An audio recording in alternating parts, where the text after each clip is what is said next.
Hey everybody, so back with an educational video. So I want to give you a line today, vocabulary. So this is a Larry McKenna line, and Larry gave this to me. It's based out of the jazz minor, the melodic minor ascending scale, and there is one little chromatic line in it. Let me play the line for you.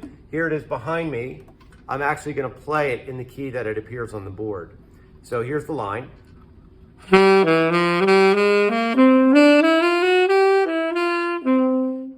It's based off of this melodic minor scale, a G melodic minor.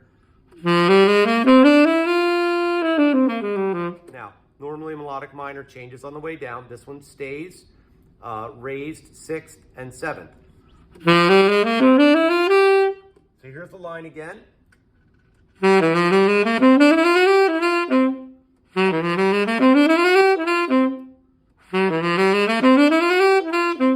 So a great beboppy kind of line. And Larry gave me this line, and he used it in a specific spot in Stardust, actually. But I want to give you this line and give you 4 different places it can be used harmonically, or over 4 different chords. So here's the first one. So if I go G minor, so here's my tenor key of G minor, concert C minor. There's my chord.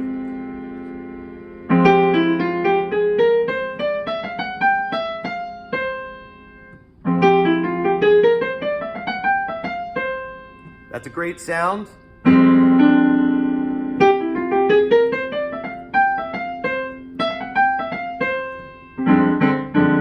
Now, notice that it's not a G minor 7.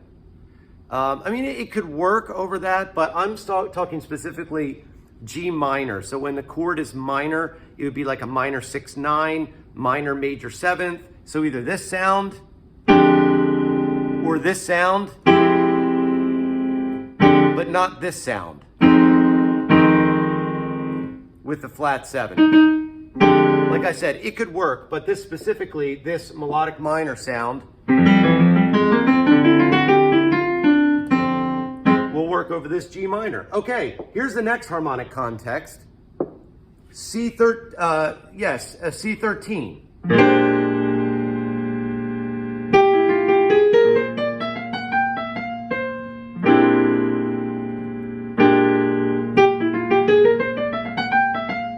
Now you might be asking yourself, well, wait a second, how does an E natural work? How does an F sharp work over C13? Well, I'm implying now the sharp 11. So,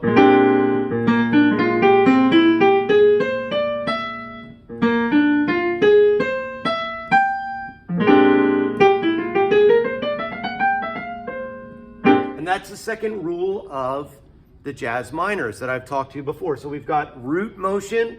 Here's this melodic minor. When I've got a dominant chord with a natural 9, which this C13 is going to imply a natural 9, it would have flat 9 written if it was a flat 9.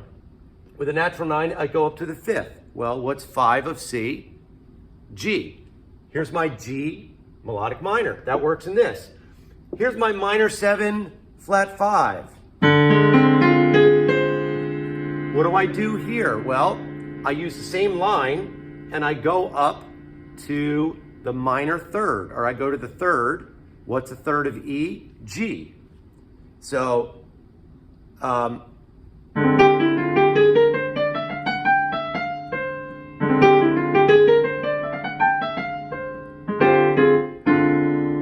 you see how it works there. This is my 3rd one. And my 4th one, this is when you've got the altered sound. What does the altered sound mean? It's going to mean flat 9, sharp 5.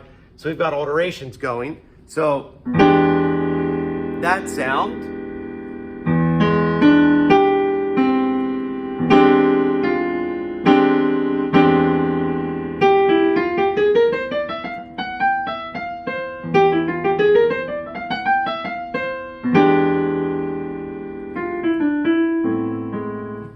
So here are the 4 ways that this line can be used.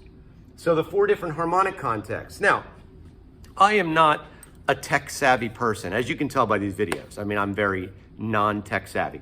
But a friend of mine was telling me about iReal Pro like a while ago. And so what I did was, sorry,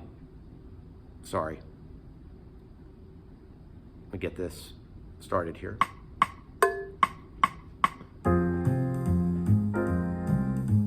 Oops. All right, so I put, hopefully you can see this.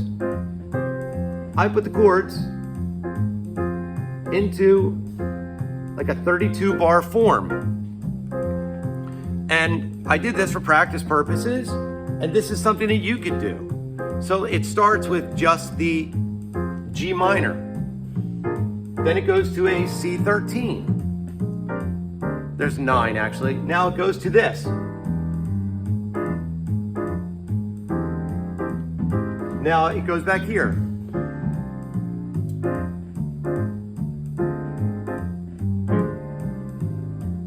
And I end it there. So this way I can practice the line.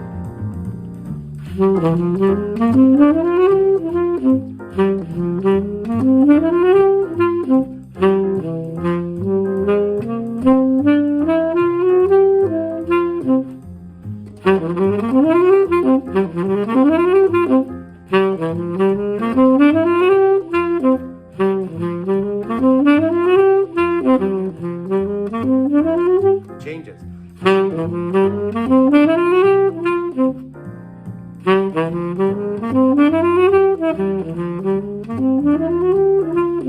Change there. Change.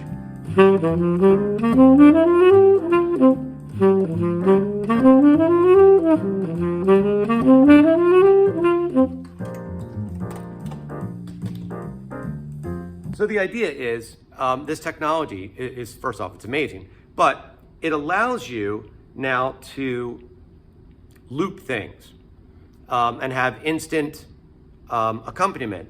And why is that important? Well, because most importantly, you're going to want to hear, if this is one sound, which it is, but you want to be able to hear it in 4 different harmonic situations. So you need to be able to hear the chord because it's going to sound different. This one, that sounds different than this. And that sounds different than this.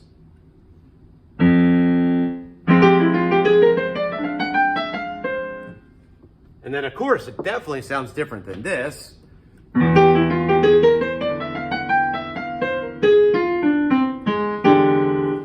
So being able to hear all those notes and how it works within the chord. So one piece of vocabulary, and this is the plan that I used when I did this. So I would get the one piece of vocabulary. I would number it. And since it's a melodic minor pattern, the jazz minor, I knew that there are 4 different ways that I can apply it. I can apply this jazz minor to a dominant chord that's altered. So when the dominant chord is altered with a flat 9, sharp 9, sharp 5, when it's altered, I go up a half step from the root. So up a half step from F sharp, G jazz minor. When I've got a minor 7 flat 5, I go to the 3rd and use that jazz minor, same language. C13 with a natural 9, dominant chord with a natural 9, I go to the 5th degree, that's gonna be G. When I've got a G minor, again, not minor 7, but G minor, like 6-9, minor major 7, I just use that in root position.